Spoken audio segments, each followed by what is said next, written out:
Thanks for the introduction. Yeah, hi all. I'm Milos from UT Austin, and I'll present PyKokkos, a performance portable framework for Python. This work is done in collaboration with many people at UT and elsewhere, and I'll kind of show their names towards the end of the talk. Okay, so before I go into details about PyKokkos, just a brief motivation, which I think everyone here in the room knows.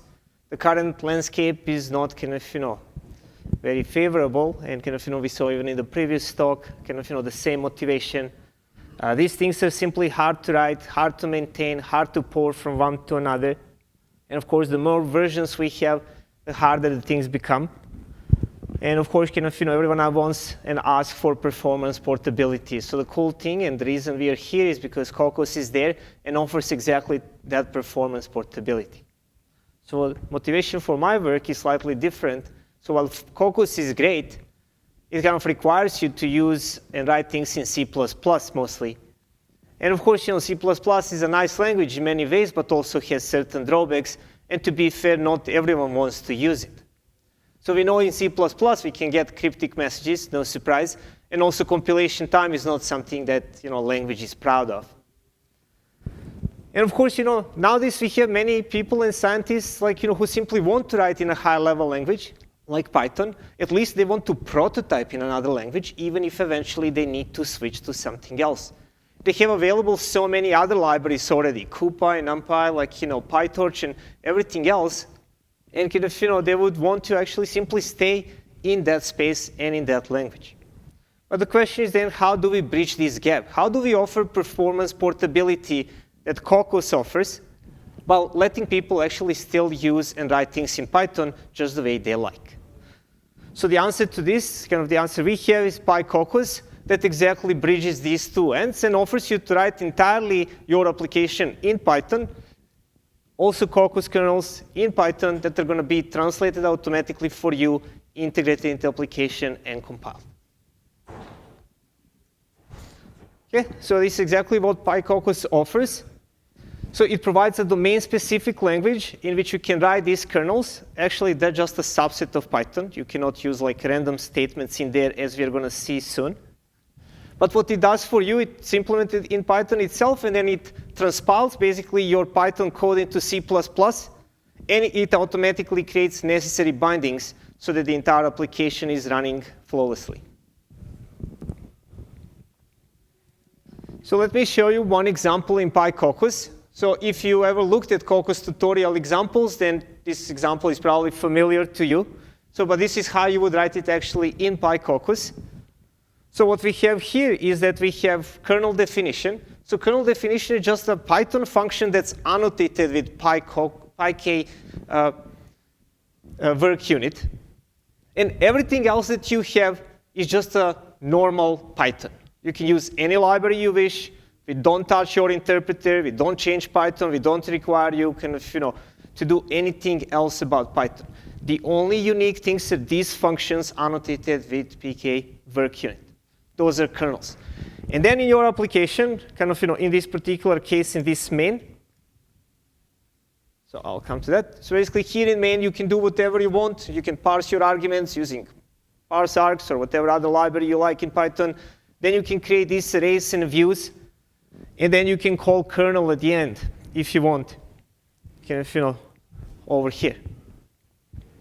So one thing to note, initially we require you to use this PK view, and that was the only way you could create array and actually call kernel. Nowadays you can use anything else. You can use, for example, CuPy and just pass CuPy instead of view. You can use NumPy and just pass NumPy to the kernel, and everything is just going to work fine. We are even considering deprecating this extra view notion because there is no really overhead if you're using other arrays, as long as you're in the right space when you're running the kernel, of course. Okay, so this is an example just to give you an idea how you would write these kernels here. And this is how the PyKokkos actually works internally. So once when you run Python application, again, there is no any pre-compilation process. You just run your Python application. And everything is running just in Python as normal. The moment you come to one of those kernel calls, that's when actually PyKokkos intercepts your call, and it goes to this transpilation process, more or less following the standard kind of compiler tool chain. So it goes and parses your Python kernel, builds the AST, translates that to C++, compiles that for you, gets the library, loads the library, and just simply runs the kernel for you. Of course, this entire transpilation process is done only first time you're calling a kernel. Next time you use the kernel, there is no that extra overhead that you need to pay. Next time you run the application, as long as your kernel is the same, there is no extra overhead that you need to pay. Okay, so there are many features of PyKokkos. Of course, because of the time constraints, I'm not going to go through all those. Those are available all online in our papers we published. And of course, on PyKokkos webpage, PyKokkos is under Kokkos organization on GitHub, so you can easily find the project. So we document the things we support. And of course, there are many things we still need to support. Yesterday, we saw all the things that are changing in Kokkos in the coming months. And of course, we need to catch up with those as well. So let me tell you the first eval that we did. This is again years ago. This is at least 3-4 years back. When we did this preliminary evaluation, and I'll have some more recent stuff coming soon.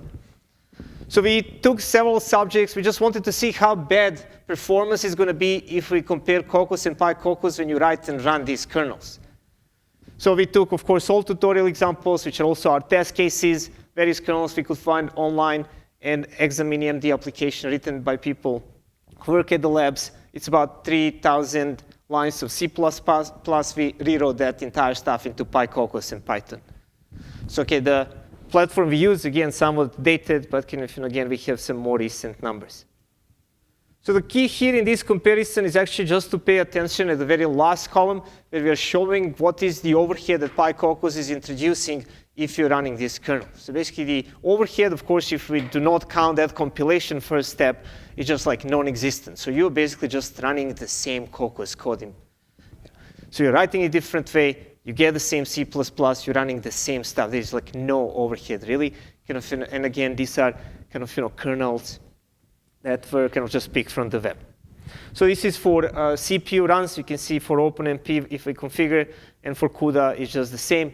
You may see some kind of noise there, but we measure like over 10 runs, and then we just took the averages that I'm showing here. So we also took, as I mentioned, this XAMINI-MD, and then this one has many kernels, 3,000 lines C++. We rewrote that in PyKokkos. And then here on x-axis, you can see all the kernels that the application has, and you can see the time on y-axis, and you can see 4 bars for each one of the kernels, 2 for CPU runs, 2 for GPU runs. So again, the idea here was just to see that PyKokkos and Kokkos actually on all these kernels give take approximately the same amount of time. And that exactly was the case. Again, this is average across many runs. There was some kind of noise in the measurements, and especially on CPUs that we observed, not just in this experiment, many other experiments as well.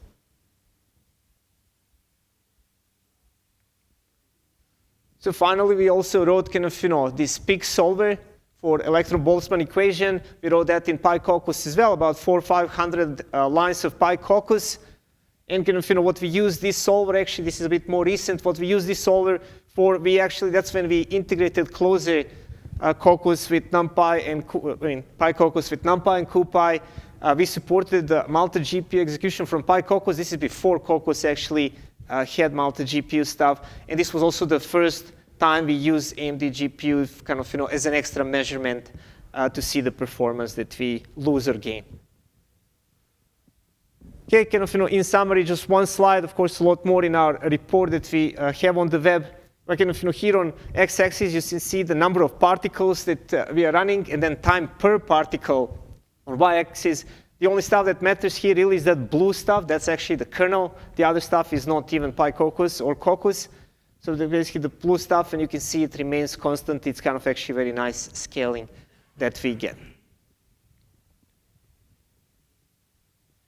So what I want to discuss next is more recent work, actually, that was just accepted for a publication just 2 weeks ago. So it's about kernel fusion of PyKokkos kernels. So it's more recent, and I think it's more exciting because PyKokkos for us, it's already there for a while. But really motivation for this work was the following. In PyKokkos, you can write kernel any way you want. You can stuff all the lines you have together.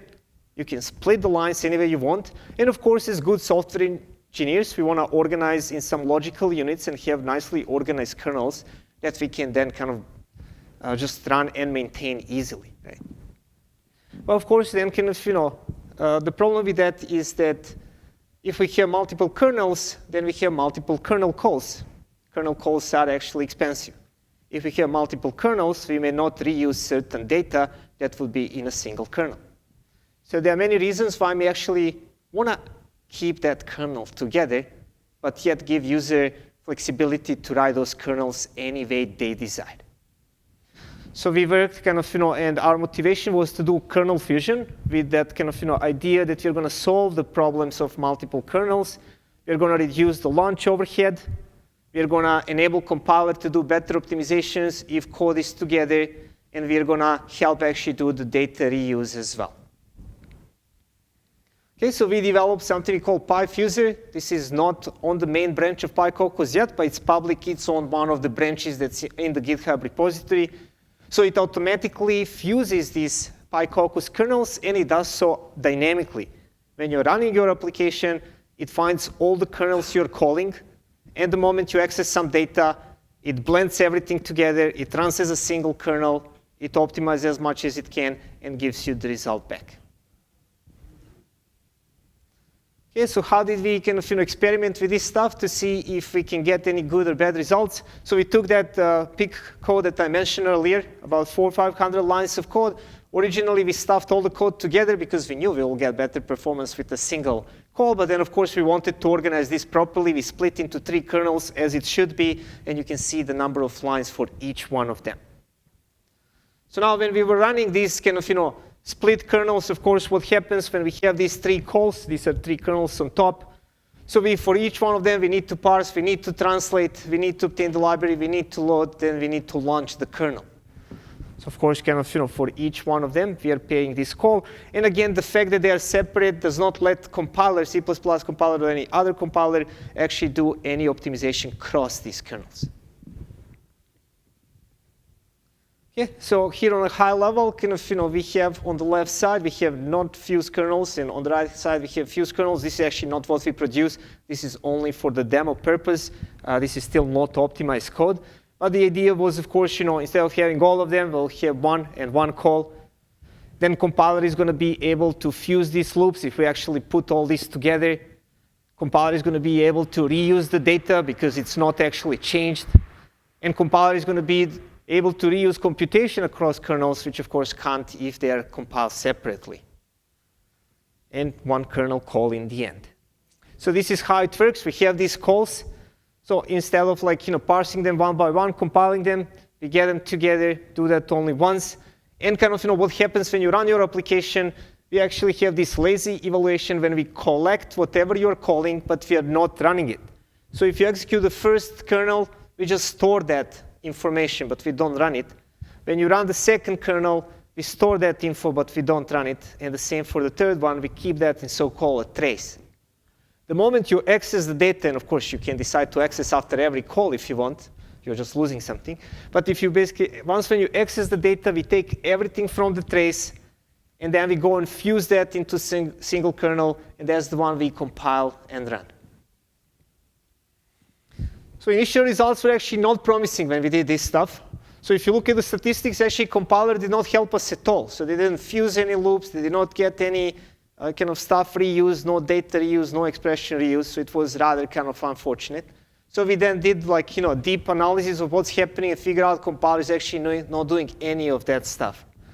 So we had to go back and kind of look how we can optimize. So we came up with several things.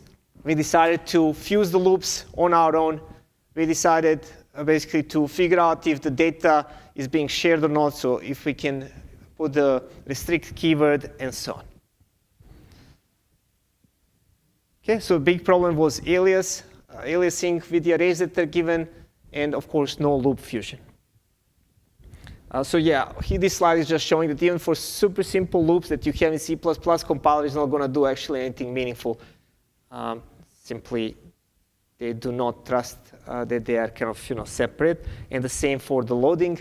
Even for these simple expressions, completely unrelated to Kokkos or PyKokkos, still compilers are not doing kind of great work there. So we then proposed two optimizations. One was to do loop fusion on our own. When we are compiling the stuff, so basically when we are translating from Python into C++, that's when we are going to do our analysis, our safety checks, our kind of basically loop fusion, and the same. Because now in PyKokkos, we are dynamically accessing the data. We can actually figure out if the data overlaps or not. So we can dynamically decide if certain things are alias or not alias. So once we did that, we were able to actually get kind of performance definitely improvement over the non-fused kernels, which was nice to see, and which we expected actually initially. We just needed to do a lot more work than we originally kind of envisioned it would happen. Okay, so in terms of eval, we kind of run this on a number of examples, and again, details are in the coming paper. But here is the summary plot on x-axis, all the examples that we have. In each one, there is some kernel fusion, and then speed up is shown on this y-axis. The non-fused version is the black line you can see across, and in most of the cases, we have kind of very decent speed up over the non-fused version. Okay, before I conclude, just want to thank all these people who helped us in many ways to actually get PyKokkos running, get Fusion running, and of course, special thanks to Nader, who was actually working and leading the entire PyKokkos project. He graduated recently from my group and went to NVIDIA. Okay, in conclusion, we developed PyKokkos. You can find it on the web page down there. As I said, it's part of the Kokkos GitHub org. And we also kind of more recently did dynamic kernel fusion. There are a ton more things that can be done. And kind of Matt's talk this morning was very inspiring when he asked for certain features in Kokkos. I was just thinking how easily that can be done actually in PyKokkos because of dynamic nature of the language and how easily we can add many of the features that he was describing. Okay, with that, I would like to kind of end and take questions that you may have.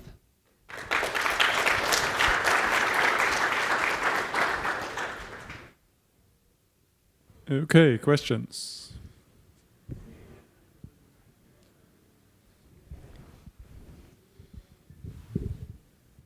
This is not a question. So at the initial slide, you said that C++ is challenging, but I would like to append one thing that CMake is challenging as well. Yes.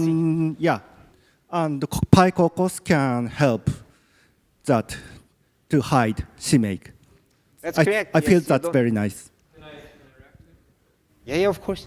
As much as I really like the direction of Python and I like what it lets you do, I think you're fooling yourself if you think that it's going to be easier to build.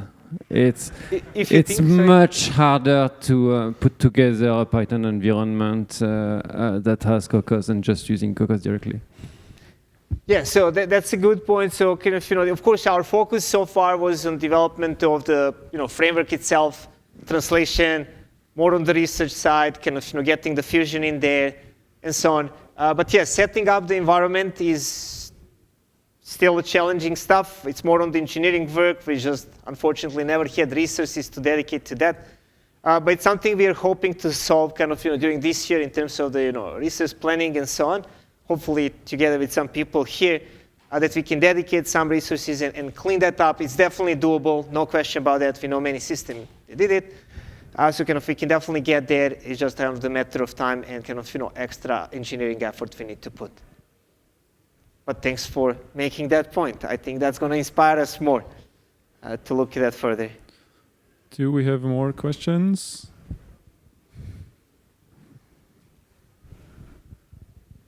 I'm just curious, especially in the cases where you saw very low overheads, did you actually compare the code gen? I know that you said you compared code gen when it was when you were looking at the fusion, but in general, is the code gen basically identical, or is it just that it has the same performance? You mean the output that we produce, or?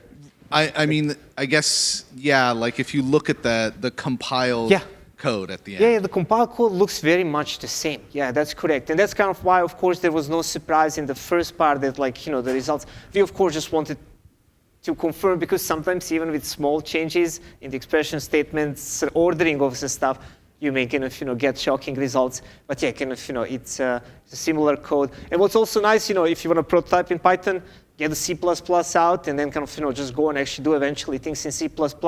You can do that as well easily. Yeah, thanks. Good question. So I have another question. So what you're basically doing is, instead of like letting the user do like sub-functions that you then call in a kernel, like users would normally do on the C++ side, you take them and merge them basically into one big kernel. You inline manually, basically, right? Yeah, I think kind of that's a good thing to do. It's just kind of one thing to keep in mind. It's done dynamically. And then what's nice about the dynamic nature of the stuff is we can literally decide how we want to chop whatever you have. We can decide dynamically, I have these 5 kernels that were called.